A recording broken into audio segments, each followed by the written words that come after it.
Hello, ladies and gentlemen. I am O'Brien McMahon, and this is People Business.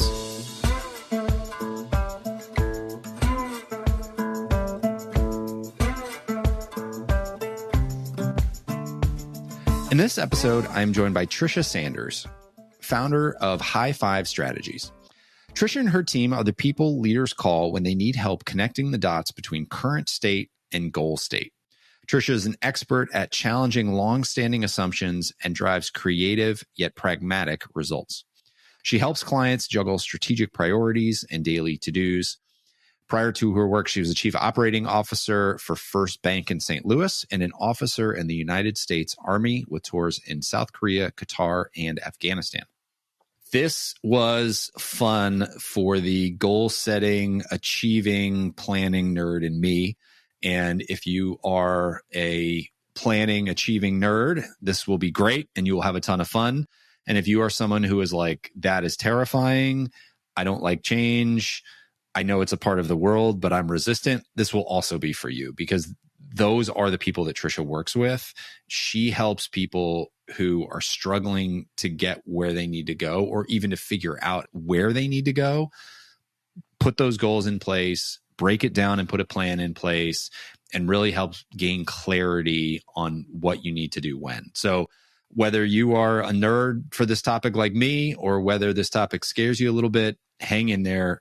This is a great conversation and there's a ton for everyone, whether you're setting organizational goals, team goals, or individual goals. You will learn a lot from Tricia. Here she is, Tricia Sanders. Tricia, welcome to the show. Glad to finally be recording this. We tried it once, had a little bit of a fail, and so here we are again. Awesome. Glad to be back, O'Brien. Just as excited as I was last time. And I think there's going to be a lot of fun stuff that we dive into. We've had a lot of good offline conversations so far. Yes, agreed. To set the stage here, what is High Five Strategies? What is the work that you do? And then we'll kind of unpack it a little bit. Yeah, absolutely. So an executive, usually a CEO, would call High Five Strategies if they were looking to build a strategic plan for their organization and then actually get it done. So we help companies, nonprofit organizations build what they want to do and then increase their odds of success of actually having it done. And why does a company like yours even exist? And I mean, I asked that sort of tongue in cheek, but like, it's like, isn't that what companies are supposed to do? Like, aren't companies supposed to build a plan and then execute that plan? Like, yes. Why is that so hard? Yeah, it's really, really hard because true strategy requires a really high level of discomfort. And human beings, we don't love to be uncomfortable. You know, we like the answers. We like our math to add up. We are not good at being uncomfortable. We also, a lot of executives don't have the slack in their capacity to create that opportunity to really like dive in, get creative and think about what's possible as opposed to just like kind of rocking out an operational plan. And so they bring in High Five Strategies or other firms like ours to force them to hold them accountable to finding that slack in their capacity, to asking them those hard questions, to pushing them and their teams into discomfort so they can really develop what the heck they want to do that's going to be above and beyond kind of the incremental, yeah, we're a little bit better than we were a year ago, 5 years ago, et cetera. But what do we really, really want to accomplish? And then let's like activate around that. Because, I mean, we think that almost anything is possible. And we know that everything's not possible. So let's dig in together, figure out what the heck it is you want to do. Let's like ruthlessly prioritize that.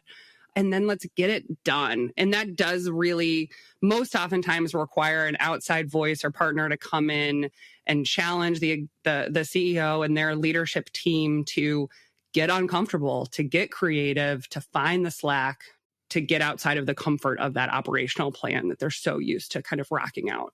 You are the group fitness instructors of the corporate world. 100%. Yeah. Hopefully that wasn't offensive. I just think of we all need accountability to get to the, like how many people need accountability to get to the gym? Yeah. And like they need somebody to help them put a plan in place. And that's what you do for corporate groups. Yeah. I mean, I have had some of the executives I work with call me their personal trainer for strategy. Yeah. So that is not like it's not out of the realm of what I hear. One of the CEOs I'm thinking about in particular, she was like, you're like my personal trainer because I see our meeting on the calendar and I know that I don't want to disappoint you. And so I want to make sure I've done the work, I've gotten my team. And then when we meet, we're really ready to talk about like what's next. And I can be proud of what I have to share with you. So yes, very similar relationship to that of a personal trainer. Yeah. I enjoy it a lot more than personal training. Well, that's why you have maybe hire a personal trainer. Yes, that's why I don't hire myself to do that kind of personal training. There's a good point here too, that just accountability is hard. Really hard. It is really hard. And whereas some people are really good at it naturally, almost nobody is good at it in every discipline in their life. And so it's like, maybe we can just start there and like give ourselves a little bit of credit and like a little grace. Yes. That this is a human thing, that this kind of accountability and to create the discipline that we need in a modern society is not something that we're all programmed to do. And that's why there are great coaches out there and trainers out there. And like, it's okay to need those people and rely on them. Absolutely. I mean, it's, there are a lot of kind of silly euphemisms and other things about this for a reason, right? Teamwork makes the dream work. We're better together. You name it.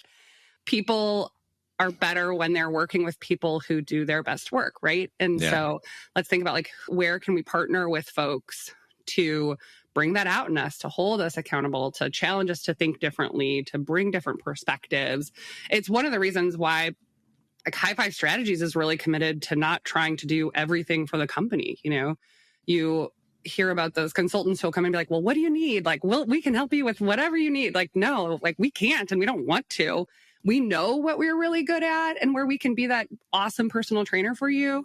And then we're really fortunate to know a lot of other really awesome people and organizations that we can bring in who are really great at specific human resources work or marketing work or financial and accounting work, and bring those folks in to augment where and if needed, but not trying to kind of do it all, right? That's where sometimes in our individualistic society, we can run into these, like really big roadblocks and barriers to moving forward, is because we feel like we should be able to do it all. Or I'm the CEO, I should be able to do this. Like, cut yourself some slack, give yourself some grace. Like, I love that word grace, and know that there are folks out there who can help you. And it's good to need and ask for help.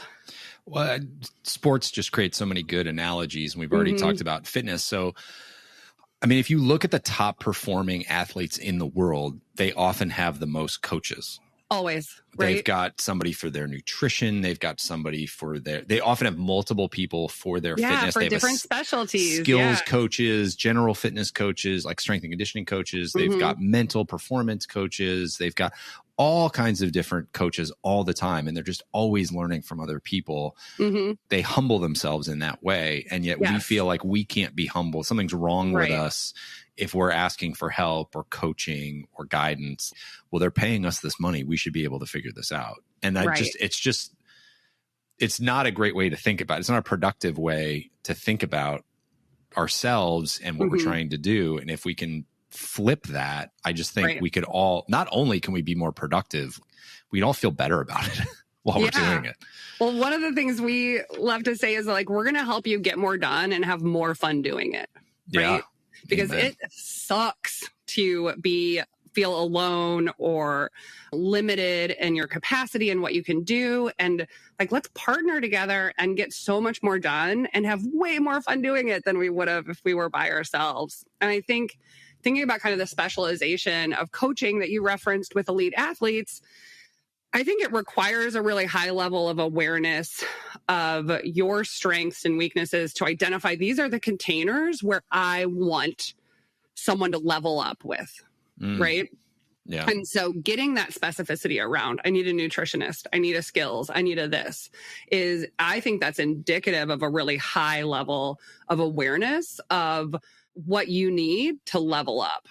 And so I get excited when I see folks who have maybe a personal leadership development coach in addition to the type of coaching that we do. And just knowing that they've got and recognize that they need support in various areas is an indicator for us that they are committed to and understand that it takes a team to truly level up individuals and teams and organizations. Yeah. All right. So let's unpack some of your, like right in the first, like 3 sentences you shared, I had like 2 or 3 follow-up questions. So we'll go all the way back. You mentioned strategy is uncomfortable. Yes. Why is strategy so uncomfortable? Because we love to think that we have the answers as human beings, right? We hate to be wrong. And what we know to be true is that there is no 100% right answer until it's too late, right? I don't know if you've heard of the information action paradox. It's something I love to use with my clients. And so it talks about where as time goes on and you gain more information, you lose agency.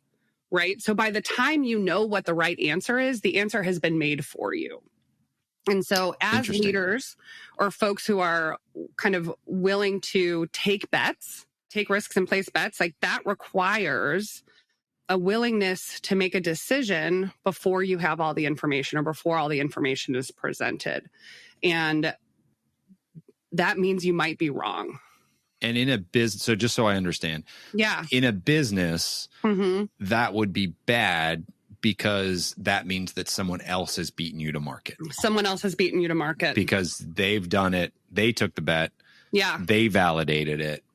They beat you to the market. Yeah. And now you're what a lot of folks use the term fast follower. I think that is like the biggest crutch for an organization, right? Well, we're going to be a fast follower.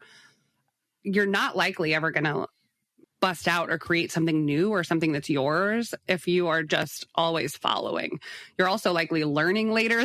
Like it's not, I think it's something, I think that fast follower mentality is great in certain areas of your business or organization, but I think it's important for organizations to know where they want to lead and not follow. Yeah. And then they need to be willing to take that risk before they have all of the information. And part of this is, in the very beginning of our strategic planning process, we do, with every new client, we do a mission, values, and vision workshop. Going into that workshop, we don't look at any data. This is really, really, really hard we don't have any needs assessments. We don't have any market analysis. Like we don't do any of that. We've done some of it in the background so that we're going into that really well informed. They're experts in their business. They live it every day, but we're not bringing that into that session, that workshop, and centering it.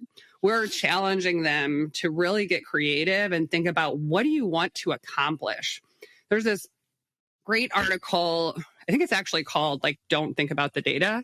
And it talks about how organizations get into this kind of operational plan trap and the analogy that they use that I love, I'm probably going to screw this up, but the analogy they use, which I love, is if you think about like, where do you want to go? You can go anywhere in the world. Where do you want to go?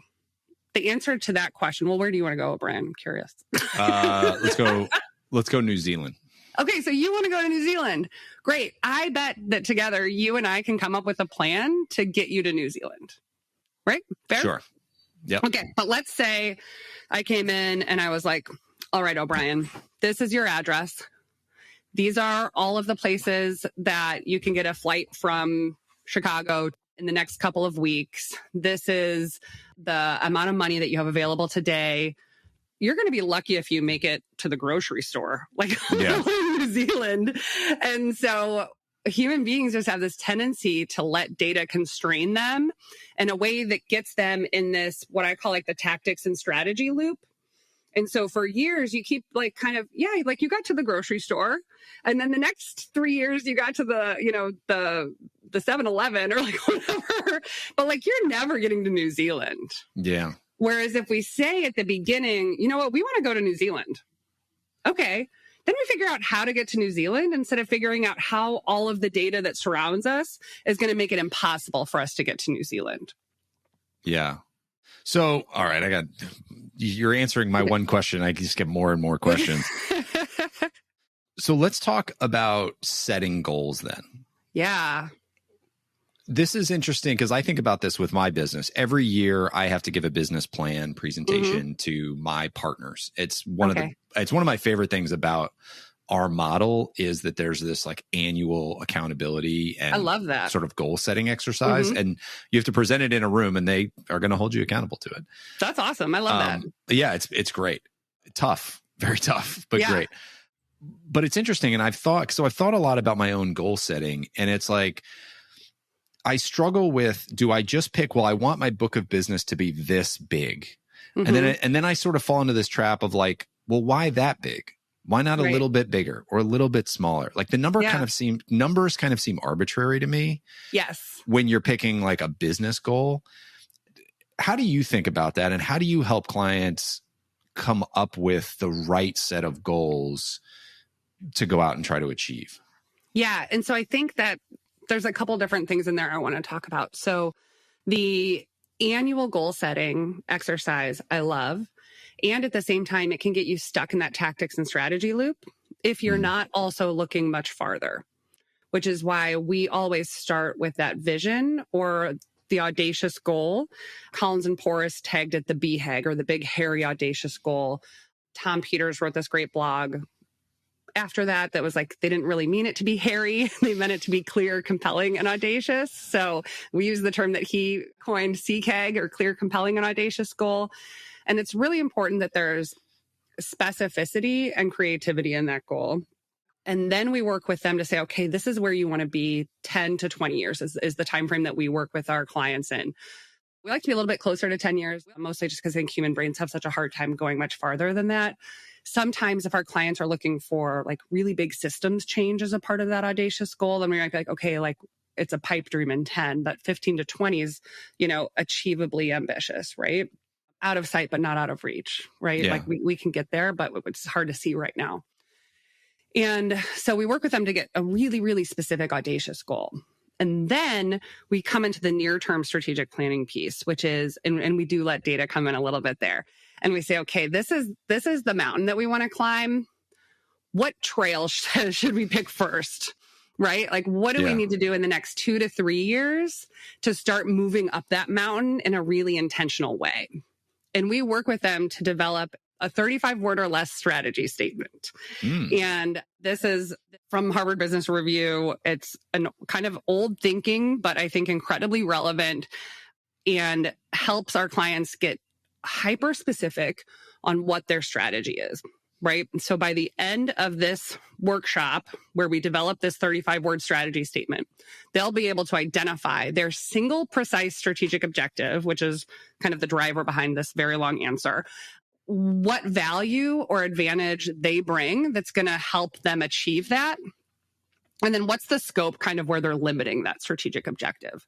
So those are the 3 key components that we build into a 35-word strategy statement. And that 35-word strategy statement equips an organization so that every single person inside that organization, when asked the question, what's your strategy, can say what their single precise objective is as a company, why they're going to achieve it, and then the boundaries within which they're going to be playing in these next couple of years. Yeah. And I guarantee if you ask like 10 executives what their strategy is, you're going to be lucky if you find one who can succinctly say their single precise objective, their scope, and the value they're bringing that's going to make it possible to do it. Yeah. And so all of our clients finish with that piece. And so the strategic objective is kind of where I want to go back to in response to your question. And our clients really, really struggle with picking a single precise strategic objective. I can imagine. Because they're worried about hurting people's feelings, right? Like there's multiple things they want to do. There's so many things they want to do. Like, how do you pick just one? But you cannot be successful unless you have that level of discipline and focus at the strategic level of an organization. That's why, kind of back to my, I think you can do anything, but you can't do everything. Yeah. So figure out what that thing is that you want to do. And so as you think about numbers, right? So is your single precise strategic objective to grow revenue to a certain amount? Is your single precise strategic objective right now to actually your culture is kind of slipping and you want to get employee engagement up to X, right? Maybe that's your single precise strategic objective. Maybe you need to, increase the number of employees or your capacity, or grow output if you're in manufacturing, or, they're all different, increase your geographic footprint. number of customers. There are all kinds of different ways you can take that, but you've got to pick one. And you may choose one way that some of our clients go is there may be a specific product or service offering that has kind of just been stagnating, or maybe they want to introduce it, right? Then their single precise strategic objective is going to be to revamp, reimagine, or introduce and create that. And really getting that level of focus around what we're trying to do organizationally is, I think, the foundational to that success. And so knowing that maybe it's not revenue, right? Maybe it's not a dollar amount, but maybe it is. Yeah. And so getting that clarity around what feels right for your organization is critical to figuring out then what you're going to do. So there are so many things that go into running an organization, and the larger an organization gets, there's so many things that make them successful, right? Like, so I just think about our business. We're a insurance broker. We have a commercial insurance team. We have a benefits and healthcare team. We have compensation and total rewards teams. Within each of those different teams, there are culture goals, there are client sales goals, there are sales goals, client retention goals.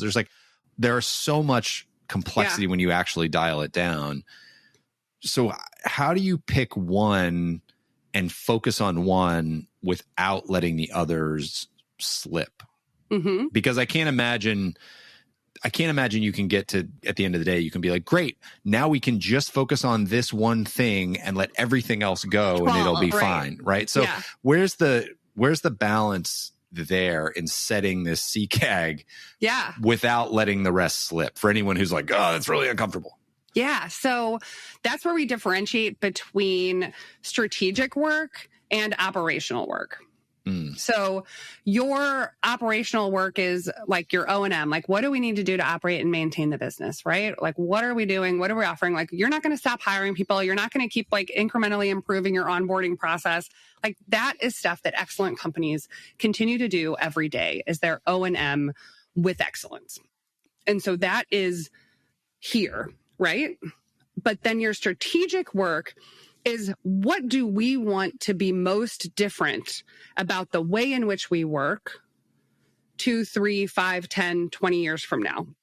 And let's get really specific about this. So think about, okay, this would never really happen, but imagine that McDonald's was like, their single precise strategic objective was to be the number one purveyor of acai bowls in the United States. Okay, so they need some advantage there, which I haven't defined. So that's not a perfect 35-word strategy statement. But let's say, so their single precise objective is acai bowls, number one purveyor of acai bowls. Okay, their scope is within the United States. They're not going to stop selling their Big Mac. They're not going to stop selling Happy Meals. They're not going to stop figuring out what's the next biggest kids movie to partner with for the Happy Meals. All that will continue. But any new work that's really like focusing on like kind of changing the DNA or who they are is going to be around acai bowls. And so they're going to think about like, oh, maybe we need to change our branding to like kind of appeal to folks who like acai bowls more. And so they might connect them with a branding consultant to bring in and like refresh their brand so it's more like health food specific. You know, what do they need to change in terms of their kitchen setup for acai bowls, right? So decisions about changing the DNA of the organization or strategic decisions are going to be focused around accomplishing that single precise strategic objective. An excellent organization will always maintain and continuously improve their business and the work that they do on the daily, their O&M. A really, really good business is also going to have a single precise strategic objective that the entire organization is activated around making happen. I'm still struggling with how we pick acai bowls in the first place. I love everything that you said, and I think it's super, super helpful. But I just keep wanting to go back to that because we want to be the best at what we do. Yeah. Like how many companies, when that's the answer, right? Like, we want to be the best. We want to have the most market share. We just want to be better. Thank you. You just answered my question. So best might mean the most market share. It might mean the highest profit margin. It might mean the most revenue. It might mean the widest geographic footprint. Best or success can mean a bajillion different wonderful things. And so what we work with clients to do is get really into what does best or success look like for you. And yeah, absolutely. Every company we come into is we want to grow profitably. Great. Don't we all? Yeah. But what is more important? And I read this piece a while back, and it's from Gustavo Rossetti, does Fearless Culture, and really love a lot of the stuff that they put out. And it introduced this concept of even over statements to me. And even over? Even over. And so to use that, we want to grow profitably statement that all of us want to do, right? We all want to grow profitably. If the rubber hits the road, are you going to choose growth even over a certain profit margin? Or are you going to choose a certain profit margin even over growth? I like that. And the fact is that we have to have that level of clarity strategically to be able to make those even over choices. And even over choices must be between good things, right? Because yes, I choose growth even going under. Great. You should never pay a consultant to help you answer that question. But what you might need to pay a consultant to help you answer is, are we choosing growing our footprint or growing this product line even over a certain level of profitability? Yeah. Or even over culture. Yes. Yeah. Worked with a client. That's a tough one to admit. Really tough. There are a couple things. Like I said, one of our favorite things to do is to connect our clients and partners with really awesome folks who do things that are really awesome, that are different from us. But a couple things that we have chosen to develop in-house to increase our clients' odds of success are culture and organizational design work. And one of our clients who we'd been working with for multiple years was ready to kind of start our culture series work. And so we got them all in a room and we started doing the work. And the CEO was very adamant that they are a caring and learning culture, which is what everyone wants to think they are right now. And they're not. They are results, period, right? And caring and learning doesn't mean you don't care about results. It means that's how you get your results too. To me, that's one of the things that people really struggle with. They're like, well, we all have to be results. No, it's how you get your results. And so there were a lot of back and forth on this. And finally, thank goodness, one of their executives stood up and was like, I am not going to walk out of this room and tell our employees we're a caring culture because they'll know we're lying to them. We are a results culture. That is great. And it was really phenomenal. Honesty and humility. Yeah. Really, really cool. And so we were able to really move forward and define what that looks like for them. Right. But being able to say, yes, we do choose, and we use even over. We use it all throughout our work, but it's really important in culture for that reason. And so it's we will choose this specific, we'll choose our EBITDA over, this is going to sound horrible, but these are the choices you need to make as leaders. It's why you get paid the big bucks. Right? Even over caring for an employee who's going through some really serious family stuff and needs a year off with pay. We're not going to do that. Yeah. And that sucks, right? And it's being honest about who you are, which is really awesome. And I think there's a lot to be said for that. I got introduced to the super interesting guy, Jason Brooks, he's a sociolinguist, who I didn't even know what that was until I met him. But you got me. Yeah. He's developed this really cool thing that he's kind of playing around with right now that analyzes conversations. And it's really cool. And I had given him a conversation from this particular client I'm referencing who is a results culture. And it was a 4-hour conversation with their executive team. It got pretty tense, talked about all kinds of stuff. He puts it through his thing, pops out this magical report about the conversation, or the interaction patterns is the term, one of the terms that he uses. And one of the many things that it gives you it's really cool. But one of the many things it gives you is a list of, I think it's the top 50 words that each person said.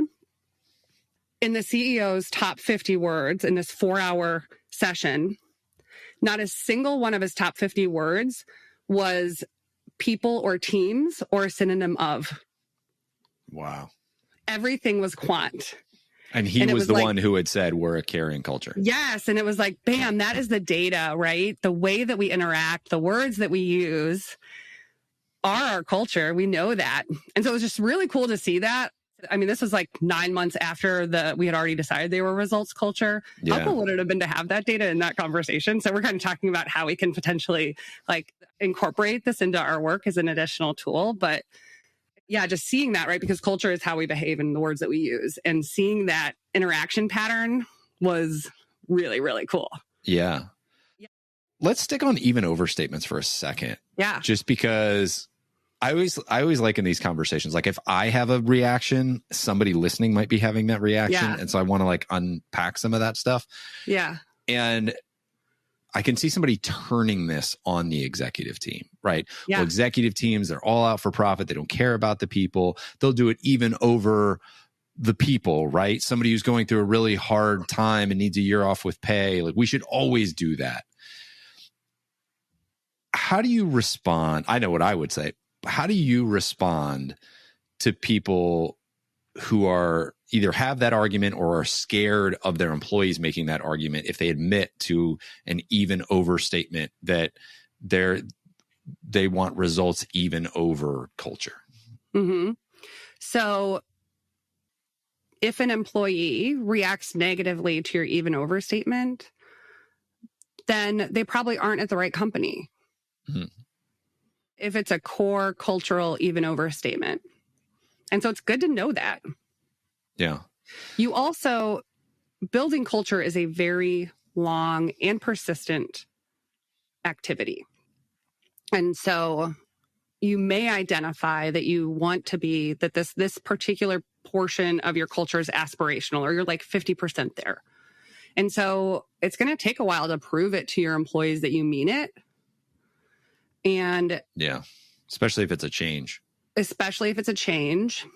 It will require you to own up when you screw up, right? We're human. We are going to screw up. So as long as you own up when you screw up, it'll be okay. And as long as you're not screwing up more than you're getting it right. Yeah.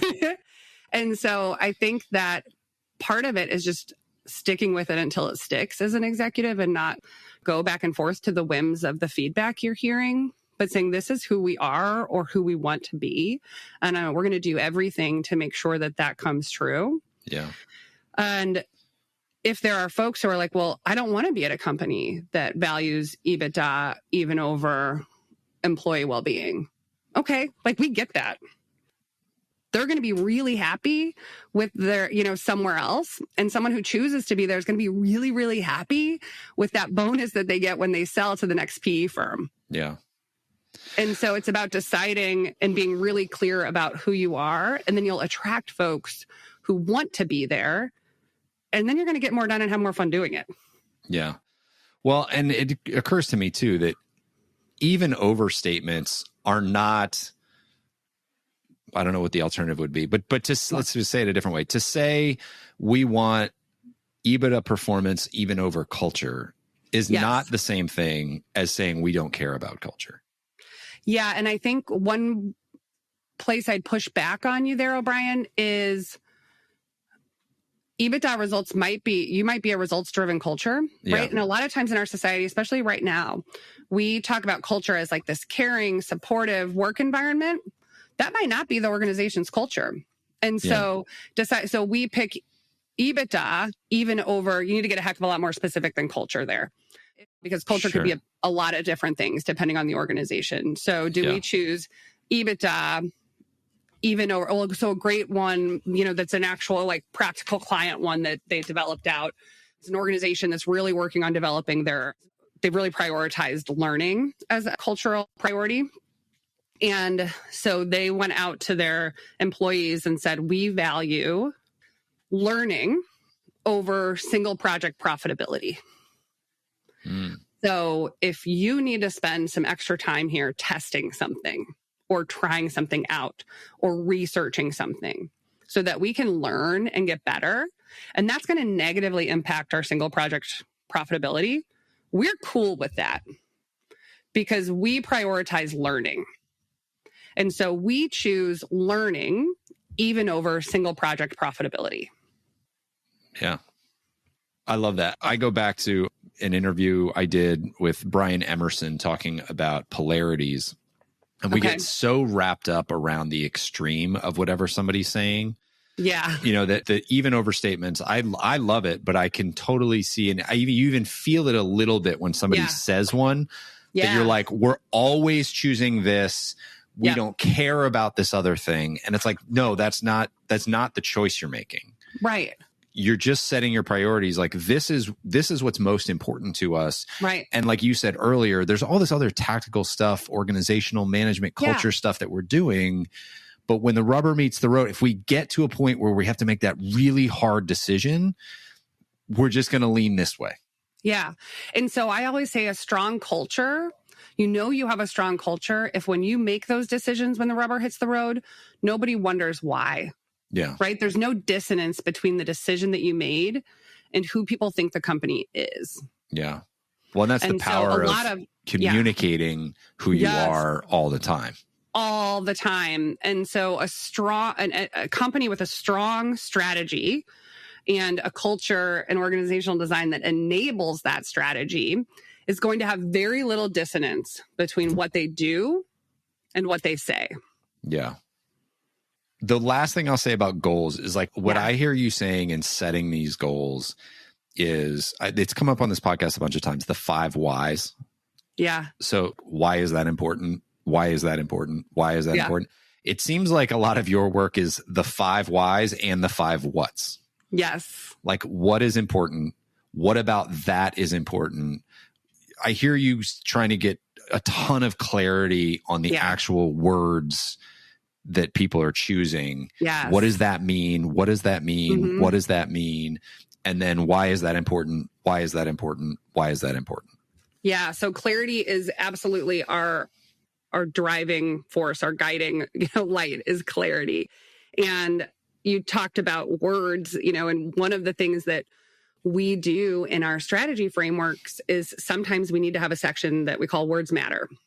And so if there are key words that are a core part of that strategic framework for an organization that are really important, then we want to define what that word means for an organization.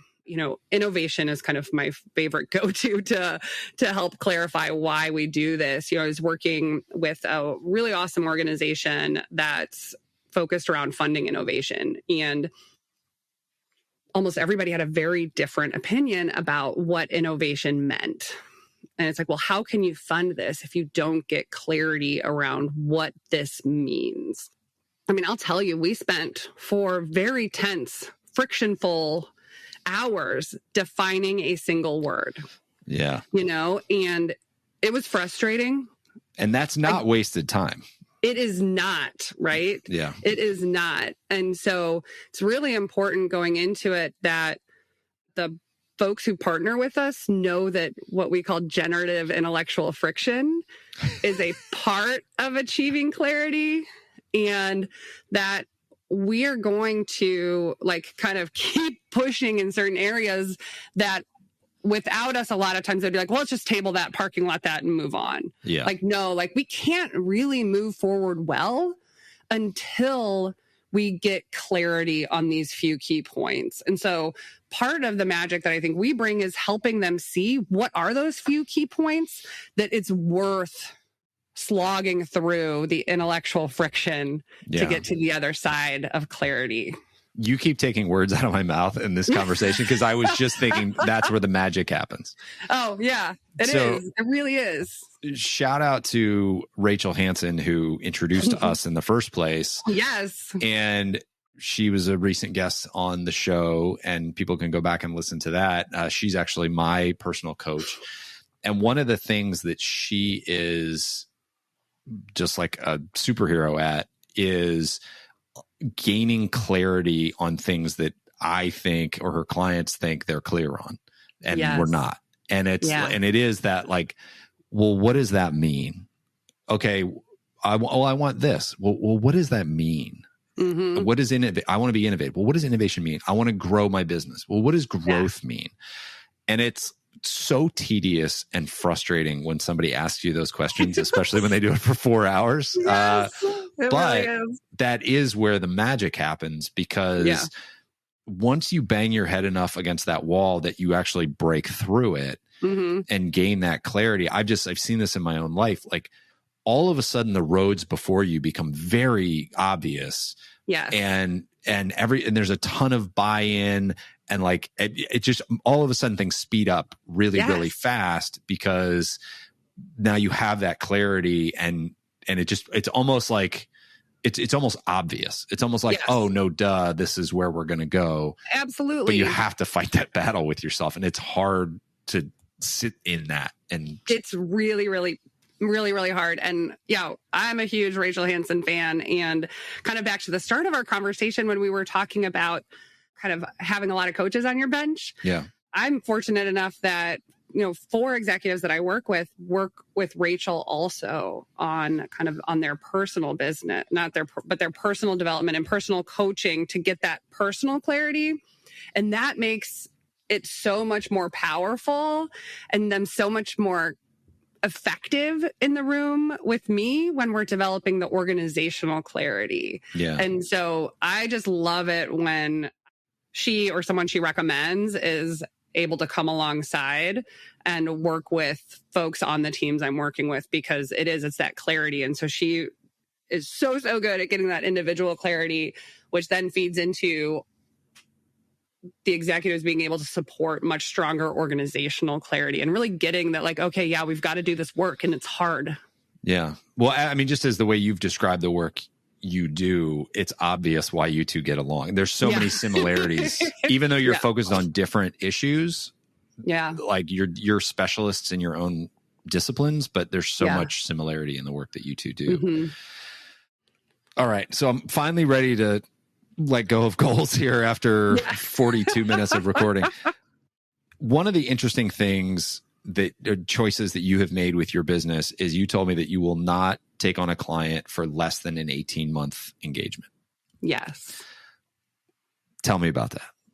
Absolutely. So it is a filter for commitment and also protective of us, because we know that strategy execution is actually a whole hell of a lot harder than strategy development. I mean, real strategy development, like we talk about, where you're getting creative and getting really uncomfortable. Yes, that is hard and is really helpful to have somebody alongside you. But to actually then get in there and do the work and not just kind of slide into O&M or your operational mode is really, really hard. And so I know that I can crank out strategic plans and give them to folks and they'll feel great and they'll high five me on the way out the door. And then I can call them 6 months later and they won't have made the progress, right? They'll be stuck in that tactics loop. And so I just have better things to do with my life, and believe that you do too, than develop something that looks really pretty and is super expensive and sits on a shelf. So I started High Five Strategies with a commitment to changing that, with a commitment to doing work in a way that has an impact and outcomes. I have been on the receiving end of strategic plans where you build them out, you spend all this time, you get excited, right? And then you're like, wait, but we're not doing that. Anything? Yeah. What are we? I thought we were going to do this. What? And then you just get busy and years pass, right? Years. And I don't want to do that. I have no interest in it. It's not fun. Yeah. Where are the biggest pitfalls in implementing strategy? Yes. The biggest pitfalls in implementing strategy are seeing it as completely separate or more work is one of them, right?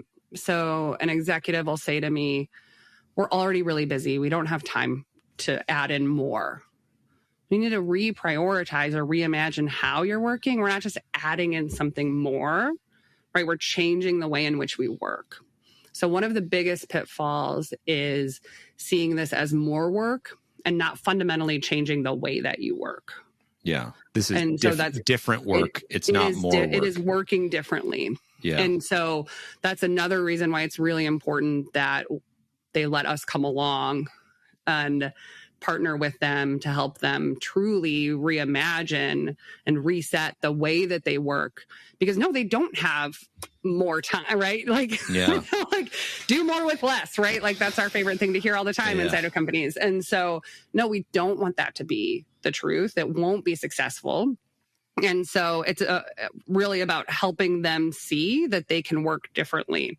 And sometimes it's as easy as, we have a client who was like, we're already meeting this much, like we can't add more meetings in. And I'm like, well, let's so we had this giant whiteboard and it was like, okay, like what do you need to accomplish as a group? Right. And so we just started talking about like what they need to accomplish as a group and then who needed to be there for different things that they needed to accomplish together. And then we just completely reimagined their meeting cadence. And they're actually meeting less. And I think we'll likely get a whole lot more done because they just reimagined their approach to meeting together. Another one that's similar to that I would say is kind of the second one in a pretty close tie. And it's similar in that it goes to this like very real human constraint that we freak out about with time. I don't have enough time. And it's where they say, I'm not going to meet every week. I can't get my executive team together every week. That's a waste of our time. They're busy people. They've got big things to do. And so we won't partner with someone who meets less than every other week. Like that's a non-negotiable for us going into it because we've seen folks fail meeting once a month because you're just in update mode and you don't have any momentum to sustain if you're only meeting once a month as an executive team. So much about progress is momentum. So much about progress is momentum. And so what we know to really get that momentum and to be working in the right ways, you've got to be meeting weekly. Yeah. And you'll find that because of the clarity that you started with and the clarity that you're able to sustain with that momentum through meeting weekly, it clears that road like you talked about, and you're able to move faster and you're able to get more done. And so while it can feel really hard to say, yeah, we're going to meet, we used to meet once a month for 60 minutes. Now we're going to meet every week for 90. Like that is a really big shift and feels like a waste of time to a lot of executives. But then once they get it, which takes 6 to 9 months, which is why that long-term commitment piece is important, right? It takes 6 to 9 months to build that muscle and see the fruits of the momentum. Yeah. So I think those are the two biggest pitfalls. Yeah. And one, momentum is huge. I was just talking to somebody, one of my closest friends last night about that. And he asked me how I keep on track, even when I, maybe fall off track for a little bit. Yeah. And it's like, my answer was, you just have to continue to chip away and like you just have to keep as much momentum as you can. Even if you fall a little bit off, you got to get back as soon as you can. And you don't have to do a lot, but you got to just keep it there. Keep on keeping on. Yeah. Keep that. It's really hard to get that flywheel of momentum spinning. Yes. And then you just have to keep it spinning. Because if it slows down, then you got to put up and catch up. Yes, exactly. Yeah. So and then sorry, what was the second part you said there? Oh, so the momentum, and then the first part was understanding that it is not more work, it is different work. Yes. So I want to unpack that for a second too. Yeah. Because back to strategy is hard, change is hard. Mm-hmm. I'm kind of programmed this way, so it always surprises me when other people are not. But I'm kind of willing to look at anything I'm doing and change it if there's a better way. Yeah. And I've realized not everybody is like that. Yes, I'm similar. Yeah. And there is a real difficulty in people to change the way that they are doing things, even if they hate the way that they are doing things. Yes. And they're like your example of, okay, well, we just changed the goal. So let's look at what we actually need now to achieve this goal. We don't need half of the meetings we're having right now. Let's just get rid of it. Let's go back to the drawing board and rewrite this thing. Yeah, right. And let's do it differently. And I love that. Like, it's not more, it's different. And different is hard. So it's going to feel hard, but just know that feeling of hard is not more. It's just different. I love that. Yeah. I gotta like write that down and make sure I lock that in for myself. How do you help people get comfortable to open their mind, to be willing to look at the way that they are doing their work and being willing to change those things on the fly? Because that's hard. It's really, really hard. And I think that is kind of back to that word magic. I think that's one of the ways in which we are really good at what we do, is that we bring a balance of camaraderie and grace with really high expectations. Yeah. And so we will push our executives, but then we'll also know when, hey, like they've made a lot of change. Like, let's just sit and chill, right? Or like, I'm going to give them a minute to like sit with that, and then we're going to revisit. Yeah. They don't always make the change that we want them to, and that's okay, right? Sure. It's actually one of the reasons I went into consulting, because I was tired of being in a company that, and then like having the like ramifications of them not following my advice. And now it's like, I think you should do this, but this is your company. And so you get to decide ultimately what you do. Mm-hmm. And we're here to help you and guide you along that way, but it's your choice. And so it's really about balancing that really high expectations for them with grace and camaraderie and fun. Like there's a lot of laughing in our sessions, but there's also a lot of like tense moments, like I recently had a colleague come along for a couple sessions with a client that she knows really well. And that client's really comfortable with her. And it was a new client for me. And so they were like, we'd really like her to sit in. I was like, sure, great. And she was like, oh my God, like, I got really scared a couple of times. And I was like, yeah, isn't it exciting? Yeah. But my clients know that I really care. I don't use this word lightly or superfluously, but I do like really deeply love the work and ultimately like what we're doing together. And they know that. Yeah. And so they know that like if it is getting tense or they don't like what I'm saying or they feel uncomfortable, they know that that's okay. And I'm not judging them or I'm not. You create psychological safety. Yeah. I hope I create like a psychologically safer space for them to know that like we can all take risks and it's okay if it doesn't work out, right? Yeah. Or it's okay if we were wrong, but we're going to keep trying to get better and I'm going to be here for you. Yeah. Well, I mean, I think we've gone full circle because that is the value of having a good coach.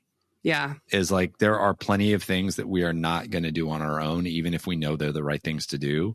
Right. And this openness to change and willingness to adjust is one of those things that is just incredibly hard for a lot of people. And they're not going to do it on their own, no matter how much you tell them to, unless they have a coach who's riding shotgun with them being like, well, hold on. Yeah. This is one of those times. Let's go back and do this. And they're like, go kicking and scream, fine, I'll do, throw their temper tantrum, but then they can change because they have somebody who cares and they have that support system. So I think if anything, that just makes the case for internally or externally having that coach and accountability person there to help them through that type of change. Yeah. And it also like helps them make sure they're learning forward, which is something we talk about a lot too, right? A lot of my clients stick around beyond that 18 months. I'm fortunate to have clients I've had for 5+ years.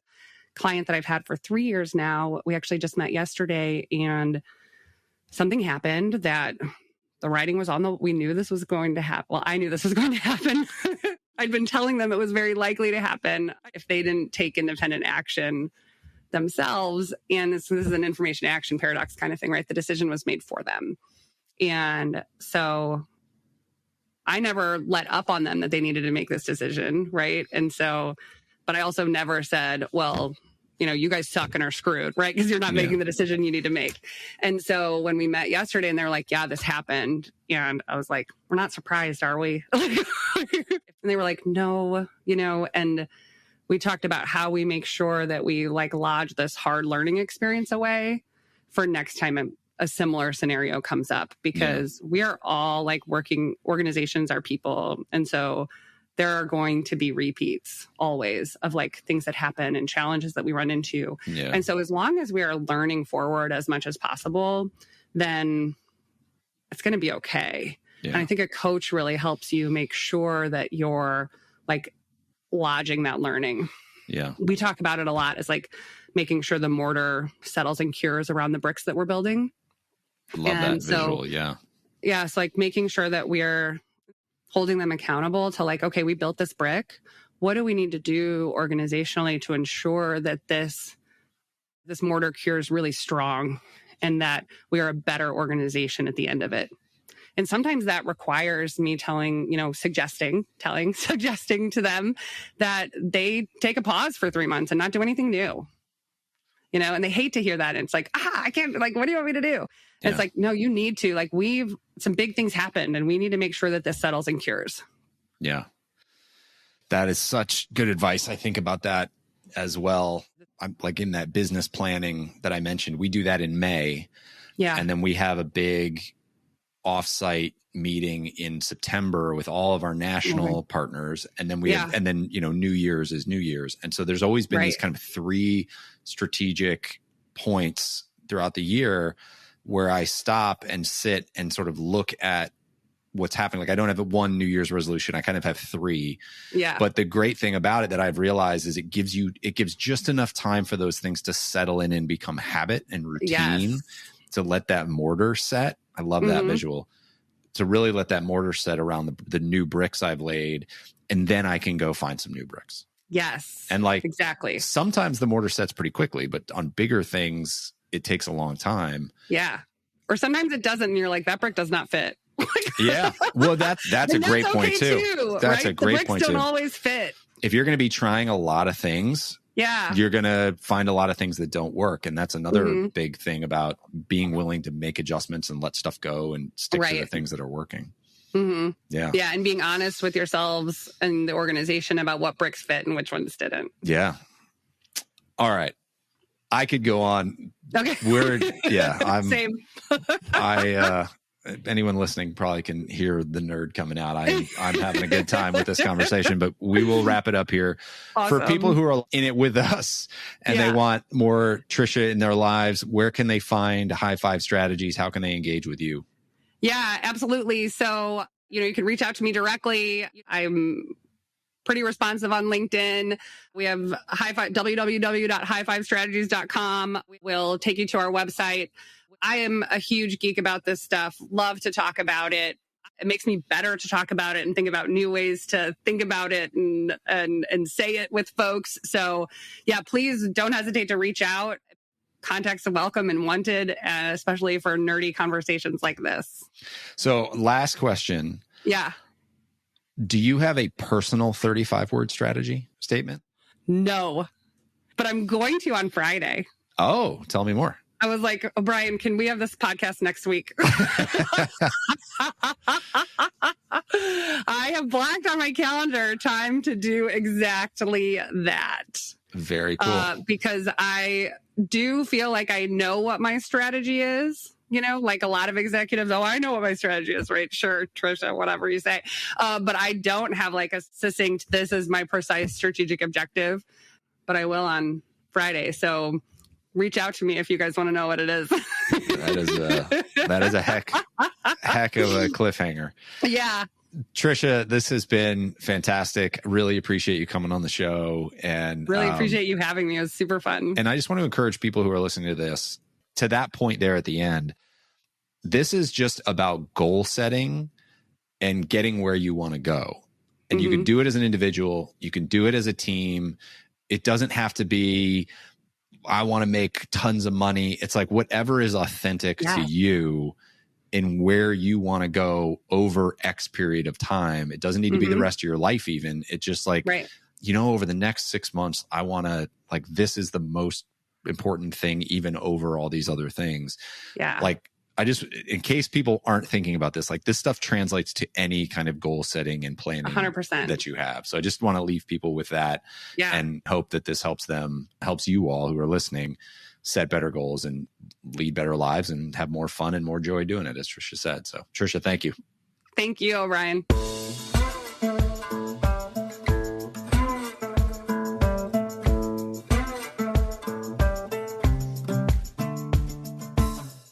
Hey folks, one last thing before you go. If you enjoyed the episode, make sure to hit subscribe so you can stay up to date with future guests. That's it. Thanks for coming. Go make the most of your business and the people in it.